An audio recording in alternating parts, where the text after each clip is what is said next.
decryption algorithm, and he will be using a key. The machine, the WhatsApp application on his system will be using that particular key to open the message. Okay, so there will be a separate key which it will maintain for every user, and only when that key is used, okay, the message can be successfully recovered. So this is security layer. Then we have ethics. Okay, so here we can use something called as bias testing. So whenever we are approaching a trustworthy governing body, okay, it should not be biased, right? It should not favor someone. So we need to check whether the application is is exhibiting any bias. That has to be tested. We so many things here, such as audit trials, fairness metrics. So using all these things, we'll be in a position to tell whether there is any bias. If any bias is there, that is not entertained. Okay. Otherwise, it is only then the application is considered to be bias free, right? Then there are few acts also in order to enforce these things. Ethics are something that everyone will follow, or the system follows. So whereas even if you do not follow this, then no problem, still you are not punished. Okay, there are many lawmakers in this particular group, and you better know about the guidelines and the rules. So if it is a law, everyone has to follow it. If we do not follow, or if we break it, we are all fined and we are punished. Okay, so ethics is not a law as I speak. Okay, so law, we have different laws. One of them is the Europe Union AI Act. Okay, and then we have our own Indian DPDP Act. Okay, then we have some ISO standards, number 42001. So this is one of the laws that we have. Okay, so now let us move to the next slide. That is why cyber awareness matters in an AI-driven world. Okay, cybercrime increasingly targets students and professionals. Okay, they don't have any concern for, because these guys are students, let me not attack. Such kinds of feelings those guys do not have. Okay, so they never try to bifurcate. They just consider them as the victims, right? So AI tools make scams realistic and scalable. So it's as if it is happening right now. It can make it realistic, and it can scalable means, okay, it can increase to any extent. Okay, then awareness helps people detect phishing and deep fakes. So what is this phishing? See, sometimes on your cell phones or on your emails, you get some messages, stating that you have won some 10 billions. Okay, to claim your prize, click on the following link. Okay, the moment you click on the link, you will be taken to some fake website. Okay, which appears as if it is a real one. Say, assume you are being taken to the SBI website. Okay, the logo and all other things will appear, will make it make you feel that you have indeed entered the real SBI site, and without knowing that it's a fraudulent website, you try to enter all your details, which are captured, okay, by the attacker, and he will use all those credentials in order to run you out of money. Okay, so this is phishing. Many of you might have faced this problem, or many of your friends might have faced. This is a very common problem in the current day scenario. So then you are also familiar about deep fakes. You have seen as if, okay, you will get a video call from somebody. Okay, you think it is Donald J. Trump who is calling you, whereas it is not Donald J. Trump. It is somebody else who will be talking to you. He'll be asking you to transfer some money or some kinds of things. So we are getting duped. So these are fake. So in order to curb these things, what we can do is we have to verify. Okay, so we need to always make it a habit to verify before we tend to take any major action. It is always necessary to verify. How can you verify? You can go to the, if suppose say you have got a mail, okay, to click on a particular link, okay, that link is taking you to the SBI site. Okay, you have to see what are the whether it has .com or okay, what are the domains you have to check. And you can go to the real by typing the website's name on the on Google. You can go to that website directly, and you can compare whether the pages that are appearing on the page that you have clicked and the page that you have searched. So if they match, then it is indeed a um, site. Otherwise, you have to skip entering all your credentials into that particular site. So education is therefore considered as the strongest cyber defense. So only when we are educated, we will be we can avoid these kinds of losses. As you can see from the chart that to you, okay, every year the number of cybercrime cases are increasing, and we are up to 2024. The data is shown here. You will always see an increasing trend, though the government and so many other people are trying to bring in awareness. Okay, still the cases are on the rise. So we need to make sure that we are all well educated and we do not contribute to these figures, at least. Okay, so now we'll move to the next slide, which is why cyber awareness matters in an AI driven world. Okay, awareness programs like the one which is being conducted by the Naksh Foundation. Okay, so these are part of the awareness programs. So these programs translate complex threats into simple practices. So from now onwards, you will try to follow these practices, and you can secure all your transactions, all your data, and you will never allow an attacker to dupe you, right? So these practices, they teach you password hygiene, like you should not use same password for every site. Okay, it should contain minimum 8 characters, and it should have a mixture of uppercase and lowercase, that is capital letters and then it can have some digits also, because if you are using something like 1234, okay, a simple password like 1234, how many digits are there? 4 digits are there. And if the attacker gets to know that your password is 4 digit in length, okay, all he has to do is to try from 4 zeros to 9999. These are the combinations. So maximum 10,000 combinations if he tries out. So this kind of attack is called as brute force attack. Okay, trying out all combinations. If okay, even to do it manually, 10,000 combinations, maximum it might take around half an hour to 1 hour. Okay, to finally use the correct password, guess the correct password. So instead, what he will do is he will take the help of an app. There are different apps available. They will, in no time, automatically they will, okay, try out all combinations. In no time, okay, that app will be able to guess your password.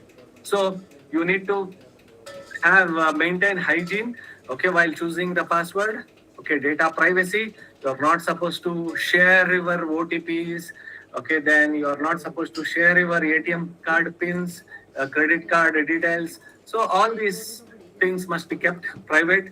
Okay, the bank, in fact, insists not to share these details even with your family members. Okay, so you are not supposed to share your all these details, whatever I said so far, even with your family members. Then fraud detection, all these things you will get to know by becoming more aware, right? So researchers support these efforts throughout. Okay, informed citizens reduce cybercrime impact. So if the citizens are all informed about all these things, activities that are happening around them, then definitely you will not try to contribute to those figures of cyber fraud cases, right? So cyber security becomes a shared responsibility. It is not only the responsibility of the government. Okay, every citizen like you, me, and all others, okay, it is our responsibility. So we need to know about safety. So that is the safety knowledge. Then our behavior should be safer behavior. Okay, through these things I can reduce the frauds, and okay, through this I shall be able to provide the digital trust. Okay, slide, okay, where we'll try to understand how we can grow the digital trust deficit. Now, definitely, people are not trusting these digital platforms. Okay, how we can grow this deficit of digital trustworthiness? We'll try to see. So the data breaches reduce confidence in digital systems. Okay, we lose confidence whenever we get to know that there are frauds that are happening around me, around us. We slowly, gradually, we lose confidence in the digital systems. AI bias raises concerns about fairness and accountability. Okay, we can't say, see, suppose you are trying to use some, most of the AI chatbots that are available, except for one or two, they are all from other countries. Okay, so if suppose you are asking, say ChatGPT about something of US, definitely as a person who is working for US, it will try to give the answer. It is therefore biased. You can never get unbiased answer from. You can't expect, because it is not built by us, right? So this is nothing but AI bias. It raises concerns about fairness and accountability. So lack of transparency, okay, weakens adoption. So because they are not transparent, we do not know, okay, what sources it has used. Many a times we will never know. On some basis, it will give the outputs. Okay, so there is a lack of transparency. So therefore, because of the lack of transparency, we don't feel like adopting it, right? So we are supposed to now bridge this particular gap. Right? We need to increase the transparency. We need to reduce the AI bias that can happen.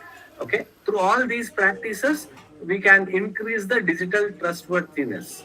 Okay, so organizations must design secure and explainable systems. Trust must be rebuilt through governance. So it is the job of the governing body, okay, to ensure trust is rebuilt. Okay, so you can just see how much of social media. One second. There is this slide is okay. Social media trustworthiness. You see the one which is in the purple color, violet color. Okay, its trustworthiness is less.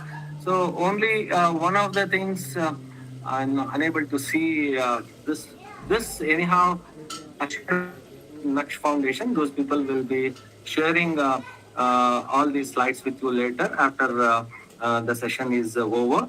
Okay, so you can just see this particular slide from, because I am unable to see what is it. This particular meet.google.com is sharing a window. That particular thing is overlapping with the diagram. I'm sorry, I'm unable to see it. Okay. So now let us move to the next slide, which is ethical foundations of responsible AI innovation. So here, so the topmost layer, okay, we find what is called as privacy protection. How can I already told you about encryption. Encryption is converting the plain text data into unreadable form, which we refer to as the ciphertext. So privacy can be protected through encryption techniques and access control techniques. So now discussed about the MFA, multi-factor authentication. Access control techniques are there. So everyone should not be allowed to access everything at all times. Only few people are supposed to use few things at few time intervals only. So this way we are controlling the access to a particular system. So all these mechanisms ensure privacy. Then we have bias testing. Okay, I told you about the bias. So we can make use of the data set audits. We can actually majority of the machine learning algorithms, they work on the data sets. Okay, whatever predictions that they make, the models make, they all work on the data sets. Okay, so data set is something like a table you can consider with many rows and columns. Okay, so it contains a lot of data and different places and so on. So you can test whether the data that is contained in this data set, okay, whether there is no bias in this particular data or not. Okay, that can be tested. So for that we refer to as the data set audits. Then we can use some metrics are there to measure whether there is any bias or not. Okay, there are certain metrics which we can use to test whether the presence of bias. Okay, then I already told you about the transparency. So the guidelines that we use, okay, the systems that we use must be transparent. Okay, we cannot just hide everything with the users. So the whatever mechanisms that I use to the users who are using. Okay, then we have secure deployment. That is, after the app has been delivered to the client, okay, the application, whatever I have developed as a company, okay, after deploying at the client's place, I need to monitor and I need to okay, periodically release updates so that any security threats are there, they are patched. Okay, so these are some of the ethical foundations of responsible AI innovation, right? So now let us see, okay, this particular slide where we are going to talk about AI as a force multiplier for cybercrime. See, the attackers are also becoming smarter day by day, like you and us. Okay, okay, they are also becoming acquainted with all these AI tools. So they are using, when we are using AI tools for protecting ourselves, okay, they are using AI in order to launch attacks. Okay, so AI is also contributing a lot, okay, towards the increase in the cyber crime. So technology must respect privacy and human dignity. Bias testing ensures fair outcomes. Transparency improves accountability. Okay, while security protects users' confidence. So responsible AI therefore benefits society. You can see the cost, the cybercrime cost. Okay, how it is increasing. Okay, now it is around 10.5 trillion US dollars. Okay, as I am speaking now, 2026, it has crossed 10.5 trillion US dollars. Okay, so that clearly shows the attackers are becoming smarter and are using AI tools for their attacks. Okay, so AI can be used to automate phishing. That means they are not composing all these mails and messages. Okay, they use some tools, AI tools, which will automate the process of sending mails with the malicious links to a bunch of people in batches. Okay, because manual sending of mails will take a lot of time. Okay, he cannot compose each and every mail. He need not have to type every mail, right? So but through some AI tools, what he will do is he will try to as a batch, he will be sending all these mails, okay, for which he is using AI tools, right? And for malware creation. One attacker can target thousands simultaneously in no time, okay? Thousands of mails can be sent. He can target thousands of people simultaneously. Public data enables personalized scams. See, my data that is available on the social handles, okay, using this data, if suppose an attacker wants to target me, okay, he may use this particular data to enable personalized scams. Okay, so for different people, okay, their profile will be different. So using this data that is different, that is unique for me, okay, he has that data and he will launch an attack to catch me as a prey, right? So this is the thing. Then defenders must combine awareness and analytics. We are all, okay, the defenders. What are we supposed to do? We must combine awareness and we must also use the analytics. Okay. So cyber security must evolve with AI threats. So as the threats are increasing, even the cyber security techniques that we are using, we must also even these mechanisms also must evolve. Okay, we are discussing about email phishing. This I have already told. Spear phishing is also phishing only. Here, an attacker targets, say for example, one particular people of one particular organization. This is more than one person. Okay, into one single organization. That is called as spear phishing. Then there is a slight variation of this, which I have not shown in the slide. That is called as whaling. Whale is a big fish, right? Which is there on the under the water, right, in the sea. So what the attacker would do is he will try to target the big fish of the company. Okay, the CEO. Say if suppose the attacker is trying to target Elon Musk, who is the founder of Tesla, okay, who is so that is called as whaling. Okay, AI phishing is there, wherein he uses all these AI tools in order to launch this phishing attack. Then we have deepfake calls. Okay, you hear to a voice which you are all fond of, say Amitabh Bachchan. Okay, Mr. Bachchan, you think Mr. Bachchan is calling you, okay, from Kaun Banega Karodpati, and he'll ask, okay, I am guessing your debit card number, PIN number.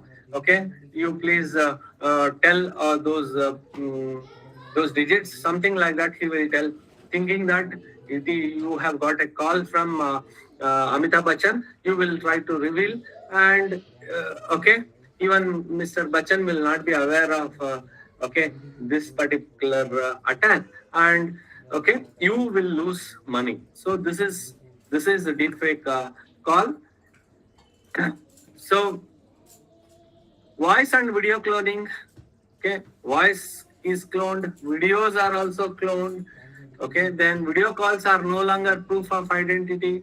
Okay, even if you think you are getting a video call from some you can still you should not trust. Okay, then multi-factor authentication is essential. I just told about this in the first slide itself. MFA, I had written there as MFA. So multi-factor authentication, wherein you are using something you remember.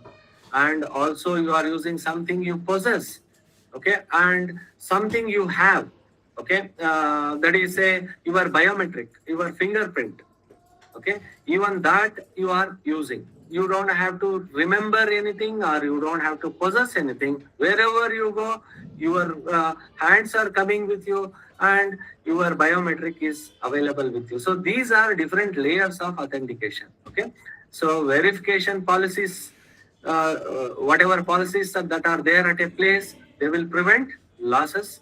So trust must be redesigned. So how we can mitigate have told. So data leakage, this risk, data, okay, should not be leaked. That means it's an attack on privacy. So how I can prevent it? Zero trust. I never trust okay, any person, even if he is the most important topmost guy of a company. I will not try to share, okay, that particular information with him unless he is entitled to receive that particular information. So that is zero trust. I do not trust anyone. Phishing. So how to mitigate this? Awareness. So by through awareness, I can mitigate phishing. So that is this. Then lessons from real world financial fraud cases. Okay, you can just see. Okay, many large frauds use social engineering. Social engineering is okay. You will never passive attack. Okay, you will never know that you are being attacked. Okay, so the attackers, what they do is they just try to become friends with you. Okay, they will take you out for a to a dinner. Okay, they to a star hotel. They'll get you nice food. They will give you presents, and they are becoming closer to you. And during one of the conversations, they will try to extract all okay information that you are not supposed to share of your organization. He may try to extract all this information. So these kinds of attacks, you never know that revealing this information will result in some kind of loss to your organization. So these kinds of attacks are called as social. Okay. So human verification often fails. Clear approval policies, okay, they reduce risk. Training helps detect manipulation. So therefore, the employees have to be trained. Okay, they must be warned against these kinds of attacks that can happen on them. Okay, so then security includes human awareness. So you can just see around 50% of the attacks, okay, whatever are there, they are, that is 48%. Okay, they are social engineering attacks and malwares that spread through downloaded files, okay, or through the USB drives that you carry. Okay, so they constitute about 22%. Insider threats. Okay, there can be an insider who is compromised, okay, in your organization. Okay, through them also these frauds will happen. They contribute to about 15%, and weak authentication policies, whatever are there, they contribute to, in an organization, they contribute to 15% of the attacks that are happening. Okay. So next is the hidden risks of shadow AI in organization. Employees upload confidential data to public AI tools. Say for example, I am using for example, I am using ChatGPT, and I want to upload. I am uploading an Excel file that contains all details of my students. Okay, so that these are the confidential data of say their Aadhaar numbers and so many details, whatever they have provided to the university. So if suppose Excel file that contains their data, okay, what can happen? It's a public AI tool. Okay, so somehow if an attacker gets a copy of this, or even the AI, if he may try to manipulate the AI and extract all this information, because this information is not stored on our servers at our place. Okay, they are stored elsewhere. Okay, so definitely there is a possibility that this data might get leaked. Okay, so this we have to be very careful while we are uploading any data or any file to these tools, AI tools. Okay, trade secrets may enter global data sets. Data set, I said, is just like a table with the different rows and columns. Okay, so all these secrets, whatever of a company, may all enter the global data sets, right? Organizations, therefore, need to have proper AI usage policies, okay, being enforced in their organization. Okay, then next one is secure internal AI tools. So they must be given some other AI tools which are internal AI tools. Okay, they are not allowing you to use external AI tools. So these kinds of, they need to provide, in such a case, the organizations must provide these kinds of AI tools to the employees. Then, so innovation requires governance. So employee, okay, he is making use of public AI. So in case if he is uploading any files that contain confidential information, so that may leak, which could result legal risk. Coming to the next slide, wherein we'll discuss about safety challenges in autonomous systems. Autonomous cars and drones make real-world decisions. Software errors can cause physical damage. Okay. See, we are using, many of you would have already seen, okay, a few cars, especially cars from Tesla. They drive, okay, just the driver can sit there. They take you, you need to enter the destination. They take you and drop you near the destination. It can study the road conditions, the traffic, and it can safely, okay, take you and drop you near the destination. So what can happen if you are using this kind of these kinds of cars and other gadgets? Okay, an attacker somehow, okay, tries to send the GPS coordinates. If he can attack the GPS coordinates, okay, that is called as GPS hijacking. What he can do is, instead of the car taking you to your specified destination, okay, he would have remotely, he can configure and he can change the destination, and he can make the car, okay, with you present in it, come to his location. So these kinds of, this is what is called as GPS hijack. Okay, so the GPS coordinates can be manipulated by the attacker. Okay, so we must be extremely careful. Security must include safety engineering. Testing must be rigorous.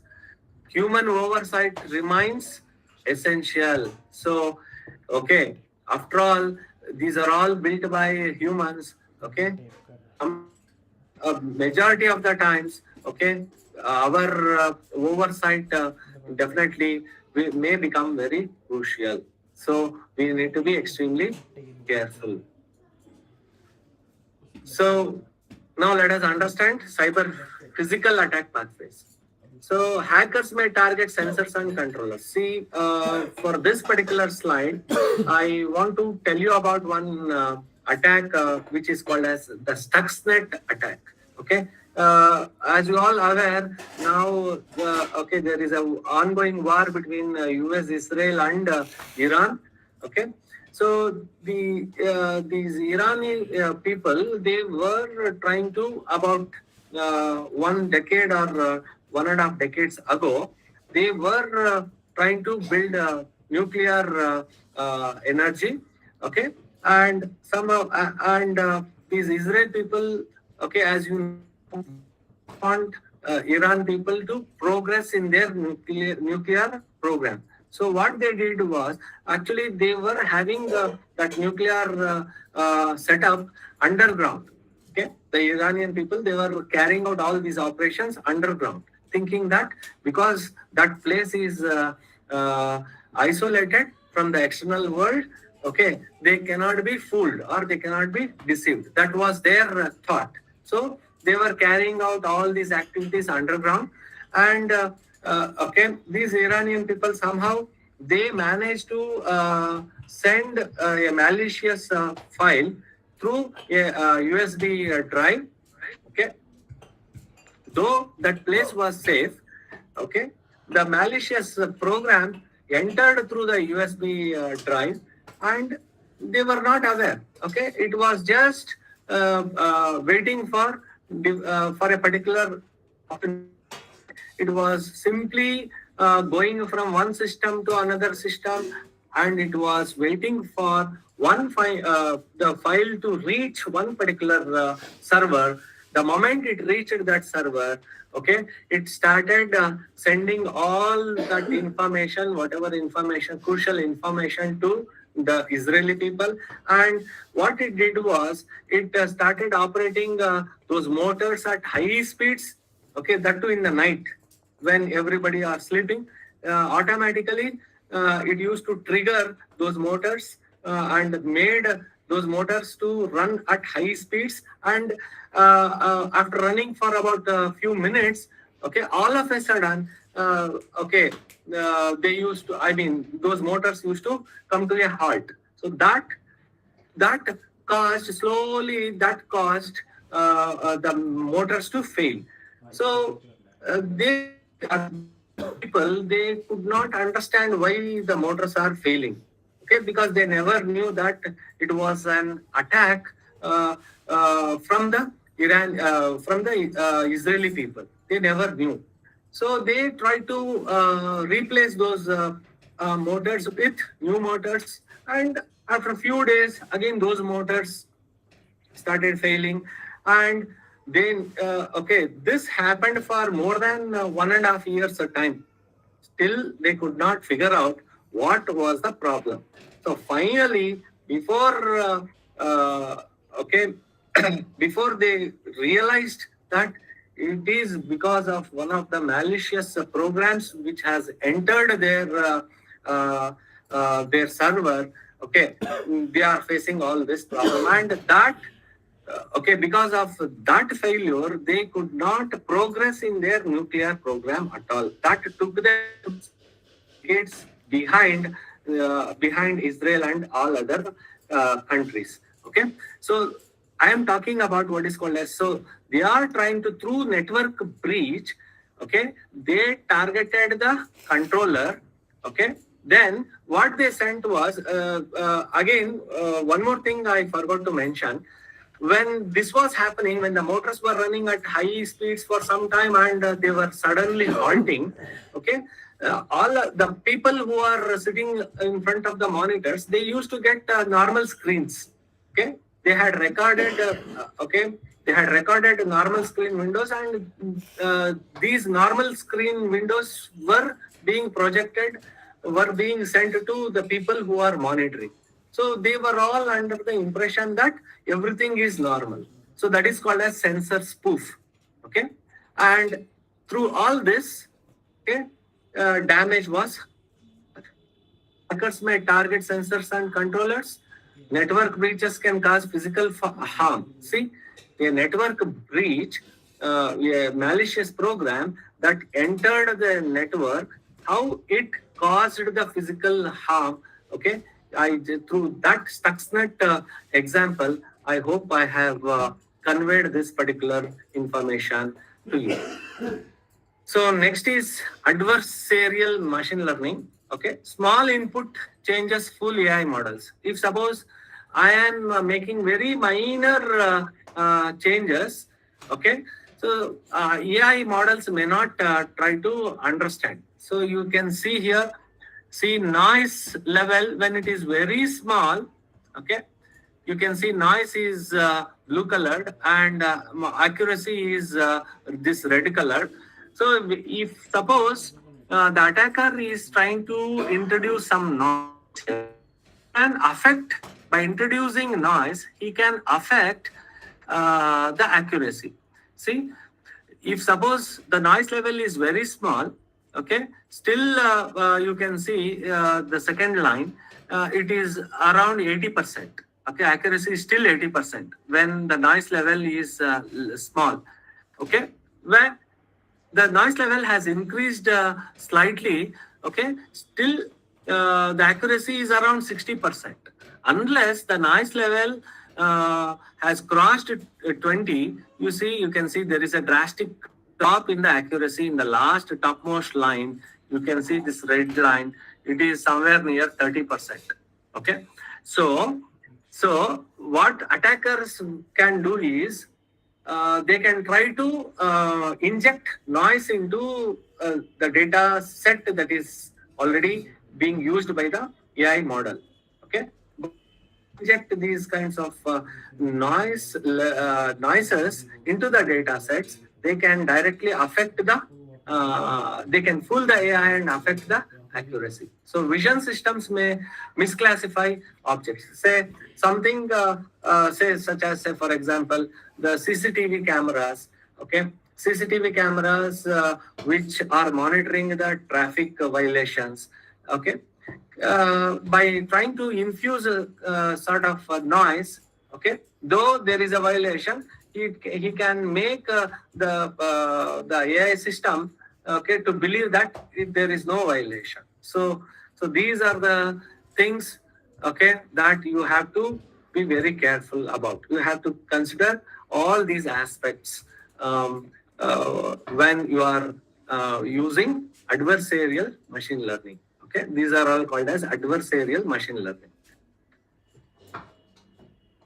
Protecting smart infrastructure and energy systems. So you can just see here, smart grids improve efficiency but add risk. Okay, if suppose I am using smart grids to give power supply, okay, say in metropolitan cities like Mumbai, Hyderabad, Bangalore, etc. Okay, they are planning to use smart grids. And okay, at many places you have these smart grids are there. They improve efficiency, but definitely they add risk. Cyber attacks may disrupt the power supply. So they can attack. Okay, they can attack these supply grids, and they can make the power go off, and all the people whoever are relying on other services which all need electricity, okay, there will be no electricity, and people have all their lives will come to a standstill. Okay, so this is the thing about smart infrastructure and energy systems. Backup controls, therefore you need to have several backup controls, okay, in order to reduce the damage. You cannot, though it may not be possible to electrify the okay, to have a backup for the whole city, at least to some major services such as metro and other things, there can be a backup facility. Okay, that is what we are talking about. Applying zero trust principles, I have already talked about this zero trust principle. So user always uses this zero trust. Okay, never trust any device automatically. So by the users, data and model actions, then you need to continuously monitor any anomalies that are happening, any deviations that are happening. Monitor the network, monitor the way AI models are functioning, monitor also the access, okay, who is accessing what, when. So this is monitoring the access. So all this, okay, will help improve the trustworthiness or security of a system, right? So then in an organization, we can have a team called as a red team. Red team, they behave like attackers. Okay, so they are employees of the organization only. Okay, their work is to just try to the system through all the means, whatever means that the attackers can use. Okay, they try to this. They are doing it in a tested environment, so that there is not much damage. Guy to find out that still an attack is possible on that particular software. So weaknesses are identified at an early stage only. That is still in the development stage only. These kinds of weaknesses are identified and they are made more stronger. So testing improves safety. This KI requires adversarial evaluation. So prevention is cheaper than failure. So therefore, they try to have red teams. Okay. So now let us look at data integrity versus accuracy. Integrity is not allowing a third party to modify the contents of the data. Say, for example, I am sending a mail to my students asking them to attend the class at 9 a.m. tomorrow. Okay. One of the guys, before the mail reaches them, okay, he captures, the attacker captures that mail and he will just add one word there. There is class at 9 a.m. was my message. He will just add a no. Okay, the word no in between. There is no class. All other message remains the same. He has introduced one new word there. So, if that mail will think, because it has come from me, they all miss my class. So that is an attack against the integrity of data. Okay. So when someone is trying to launch an attack on that, by modifying the data, so then it's an attack on integrity. So we can see what you can just see these blue bars are poisoned data. Okay, so he is trying to introduce this poisoned data. Okay, it is very nominal. It is almost 90 plus. Okay, when the poison data's percentage is less. Okay, slowly he is trying to increase this poisoned data. So he has now brought it below 90 degrees, below 90%. Here with a percentage of poisoned data. Okay. Again, it is dropping it to less than 80%. Okay, here it is less than 60%, just over 50%. Okay, so you can just see how by trying to have this poisoned data, that is through modification of the data, how he is trying to affect. Poisoned data is nothing but modification. Integrity is an attack on modification, I said. So this is how accuracy will take a back seat when there is a lot of poisoned data. So why AI requires thoughtful regulation? So without any regulation, biases are not checked. Okay, with regulation, bias is also audited. Okay, they will check whether how much percentage of bias is there, what type of bias is there, all these things when there is a regulation. So without regulation, unsafe deployment. The product is deployed, okay, as it is, no security guarantee is given here. Before it is deployed, already in-house, it is tested by the red team people, okay. So safety tested already, and later on it is deployed at the customer's place. Then privacy leaks can be there when there is no regulation. So here, with regulation, consent managed. That is, sometimes while visiting a website, you will get this website uses cookies. Do you agree, accept or not? So you will get this kind of a message whenever you are visiting a website.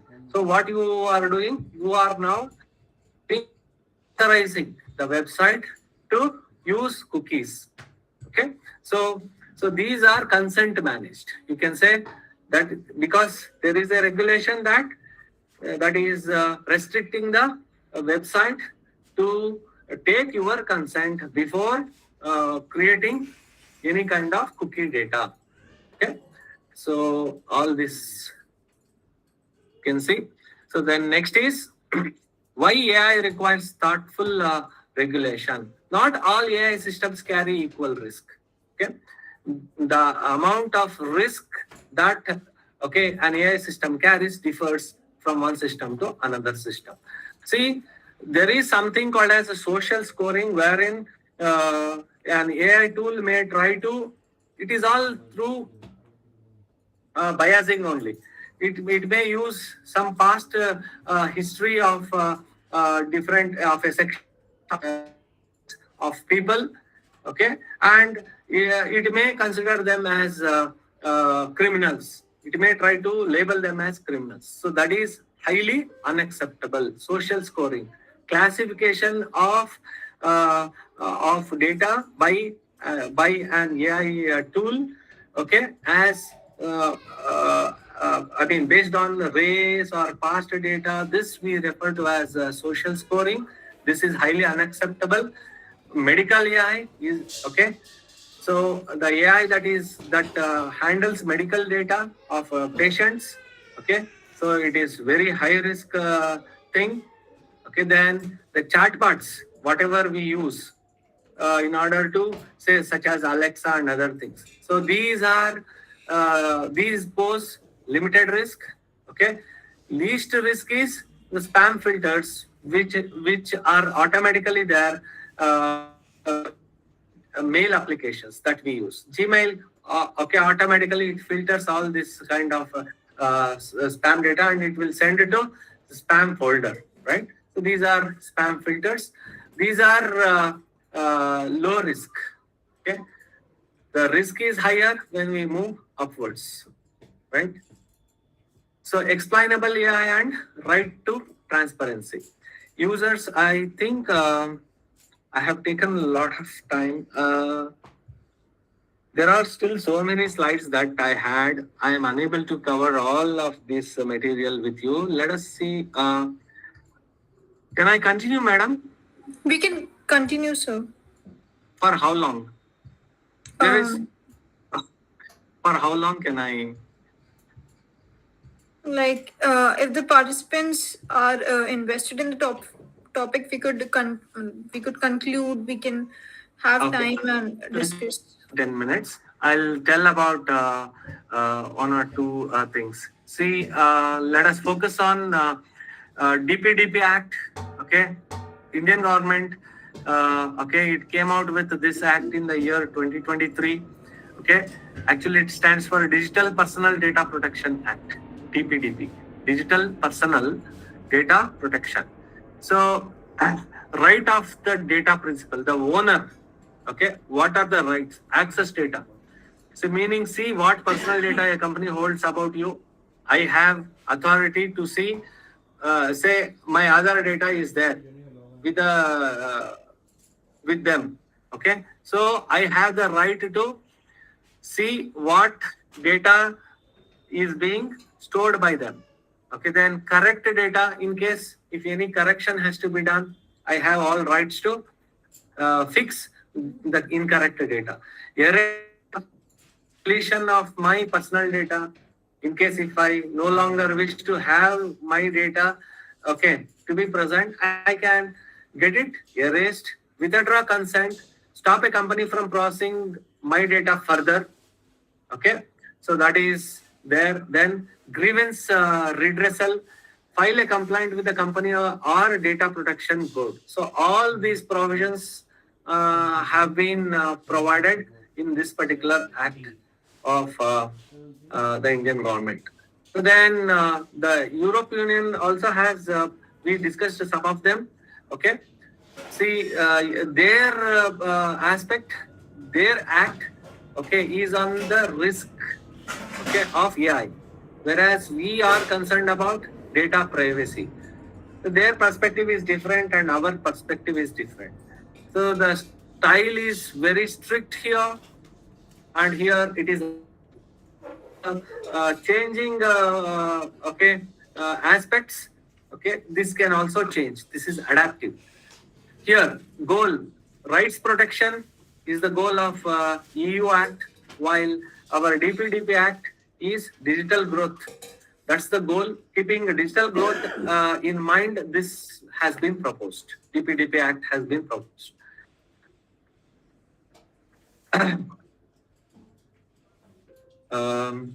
I'm just okay. Global trends in AI policy development. Okay, EU has full law. Okay, to cover all these AI aspects. USA just has some guidelines. There is no law as such. India has this DPDP law. Japan has a strategy to deal with these kinds of conflicts that may arise. Singapore has a so we find them as laws only in European Union and India. So startups test AI under supervision. Risks are whatever risks are there through controlled testing. Risks are identified and they are reviewed.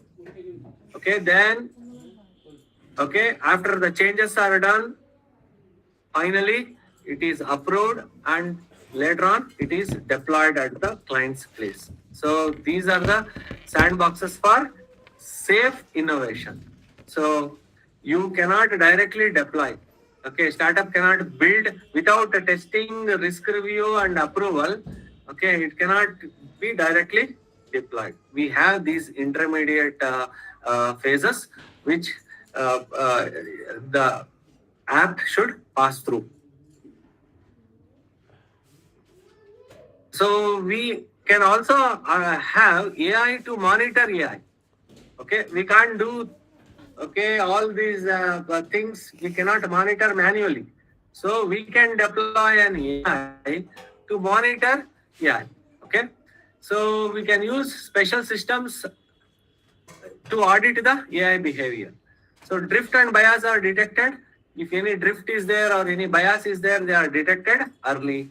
And automated monitoring ensures compliance. So alerts are given and immediately, human review is done. See, we are not completely relying on AI. We are using AI to detect any drifts or any biases. If any biases are found, they are informed to human beings. They will alerts are given to them. They in turn will review and they will try to make changes. So that is that.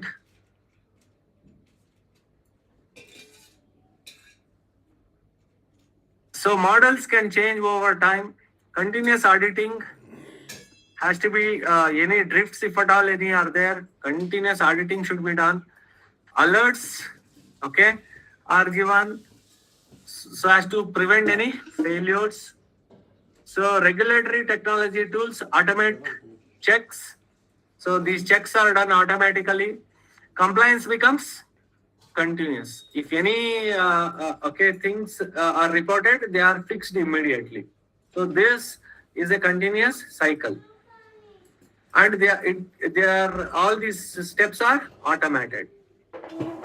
Okay, role of universities. We teach security. Students learn cyber ethics. Research improves defense tools. The research that is being conducted at universities, they improve the tools that are going to come in future. The outreach activities that the universities can use, they can spread awareness. Okay, then education strengthens resilience, right? So these are the things. Then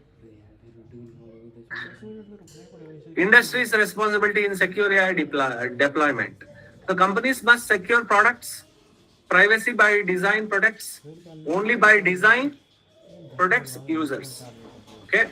So secure privacy should not be something which is going to come as an additional feature. It should be an integral part of the design itself. Okay. Only things, all these things should be made transparent. Okay. Security is a duty. Okay. Government's role. Governments create policy frameworks. So because they are the one who, in the parliamentary sessions, they are supposed to come out with the frameworks. Regulators enforce safety standards, public awareness campaigns, okay, educate citizens. Infrastructure protection is prioritized. Policy, only a policy can enable the trust. So we need to build a strong cyber security culture. You can see the trends. Okay, loss up to 2024, it is around 1,600 billion global cyber crime loss. So, future skill demands in AI and cyber security. So people, high demand with AI security, 45% demand is there. For people, okay, who can provide cloud security, there is around 40% is there. Data privacy, for people who are providing data privacy, around 35%. Such careers will have 35% growth. Threat analysis, again, 30% growth. So these are there. So ethical leadership in the age of AI. Leaders must prioritize fairness. Fair policies must be used.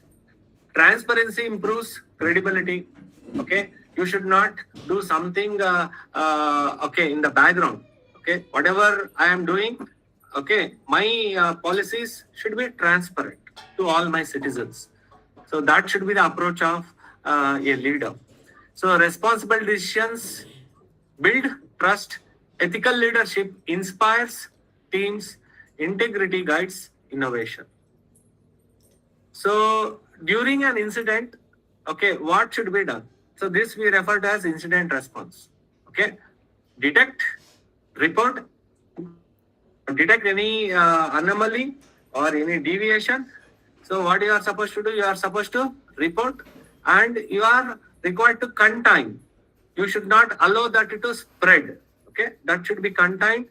Then it has to be investigated, and okay, you have to recover. You have to come back to the same state. Okay, before this incident happened, you were in safe state, right? Because of an incident, you entered an unsafe state.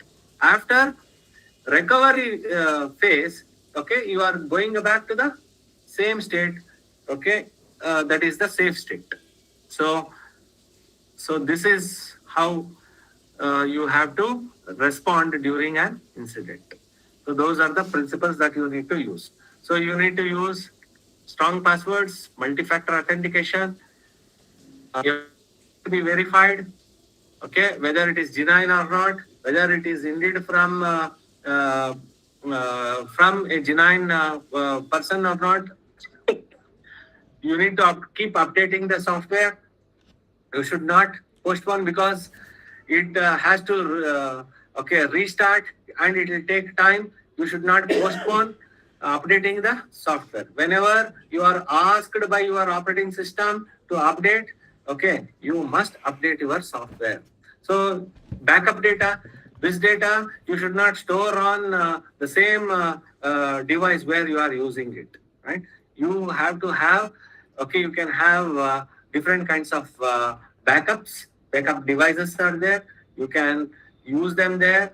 And even one more copy, you can have it in the cloud. So this is all backup data. Okay. So there should be global now countries, different countries, they exchange intelligence information. Okay. So cybercrime is definitely crossing borders. An attacker may be sitting in some other country, okay, and he is launching an attack on us, on Indians. So our government should have cooperation between different countries, and okay, they must exchange that intelligence information so that such attacks can be curbed. So international cooperation is essential. Shared intelligence improves defense. Joint standards build trust. So security is therefore not local, it is global. Okay. So ransomware, you might be aware of this kind of attack wherein, okay, your system gets locked. You will be unable to open your hard disk. Your files are all present on your laptop only. Unfortunately, you don't have backup of that particular data. Okay, so the attacker will ask you. He would have encrypted your whole hard disk. That means you are unable to see the contents of your hard disk. So he will ask you to pay him some money. He will demand. Only if you pay up that much amount of money, he will give that password using which you can recover your file. This we refer to as the ransomware timeline. So you should be extremely careful. That's why you must take a lot of precautions against these kinds of attacks. Okay, so I've told you need to verify the identities. You must use multi-factor authentication. You must protect sensitive data. That's the reason why you are not supposed to store your ATM PIN cards, okay, internet banking passwords, etc. on your phone or on your laptop or in your purse, okay, written on a sheet of paper. No, don't do that. Okay, so report suspicious activity. The moment you feel a particular activity as suspicious, you must immediately report. So you must practice safe habits. So this is cyber hygiene that you need to follow. Strong passwords, no clicks on links. So this is cyber hygiene that you all must follow. Help family. You educate your family members. You create awareness, okay, about all these possible scams that are happening to different people. So report scams, call 1932. This is cyber security okay, cell. Okay, you call them or visit cybercrime.gov.in. So to report such scams, the moment you get to know about any scam or you face, you believe that it's a scam, please report to these facilities, right? So a lot of research scope is there in these areas. Bias detection methods, you can come out with some method which is not being used today. So you can come out with novel ideas, okay, for these detection methods. You can come out with different models, explainable models. You can come out with policy technology integration, then learning. So these are some of the areas that you can choose if you are serious about taking AI to the next level.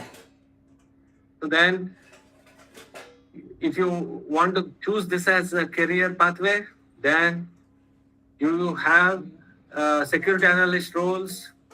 You can become a AI ethics consulting firm. You can have a firm to audit AI ethics. Then cyber forensics careers are there. Okay. Then policy and compliance jobs. Okay. All these are there that you can see. Key governance lessons are security must be proactive.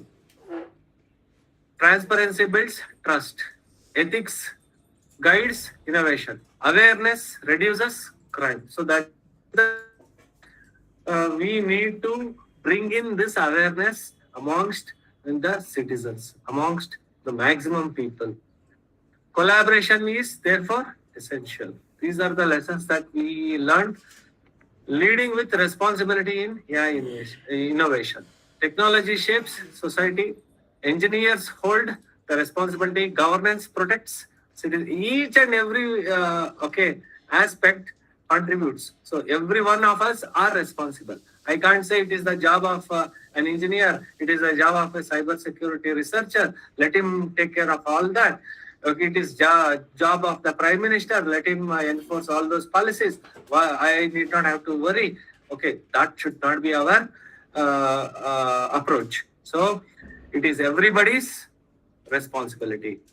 So let us all lead with integrity. So AI governance is a shared journey. Awareness, resilience, collaboration builds trust. Let us innovate responsibly. Thank you very much. So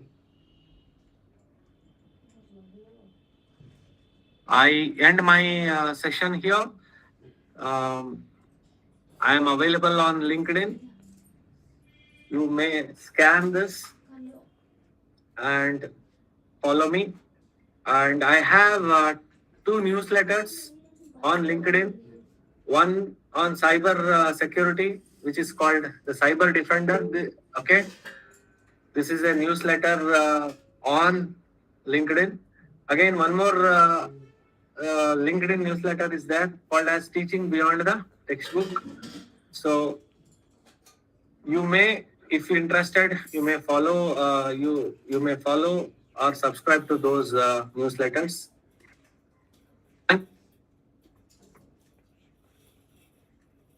Are you all awake, participants? Thank you so much, sir, for the enlightening session. This discussion has given us a strong foundation in understanding regulatory futures in the age of artificial intelligence and cyber governance. Now the floor is open for questions. Participants can drop their questions in the chat bot, or if they wish to speak, they can unmute themselves or raise their hands. We'll take as many questions as time allows.